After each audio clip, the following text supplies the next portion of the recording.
Okay. Good morning. Bali ngayong araw na to may dumating tayong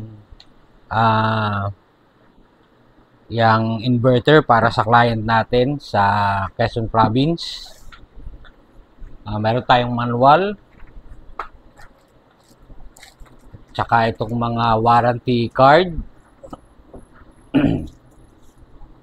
Meron din tayong free na battery cable. Ito ay 16 mm. Siguro mga 1 meter to. Tapos, ito yung ating inverter.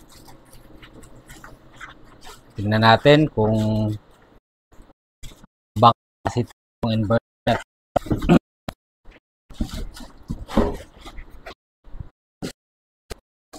So, bali itong inverter na to is 1.2 kilowatt. Galing siya sa One Solar toroidal hybrid off-grid inverter. Meron siyang rated power na 1.2 kilowatt. Ang kanyang peak power ay 3.6 kilowatt. So 12 volts siya. Ang current charger niya is 111 ampere. So, bali, ang max voltage niya, BOC, 135. So, pwede tayong magkabit ng siguro mga dalawa na 550 watts. 550 watts na may BOC na 43 ampere, 43 volts. Or medyo mas mataas pa doon, pwede rin.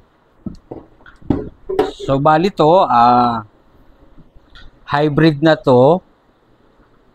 1.2 kaya na nitong patakbuhin ang siguro mga 10 LED, freezer,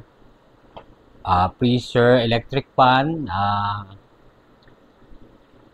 yung computer set, kaya na rin ito, lalo na kung araw. Pero syempre, didepende pa rin tayo sa battery na ikakabit natin. So, parang kagaya rin yan itong setup ko na ito. Itong One Solar na 12 volts na 1 kilowatt. So, bali ginagamit ko siya sa mga ilaw, sa computer set, tsaka sa ilang 2 pirasong electric fan. So, okay naman siya for small house setup. Yun. So, dun sa mga gusto na magpa-install sa Quezon Province, Laguna, Cavite, Batangas, mag-message lang kayo sa page. Salamat po.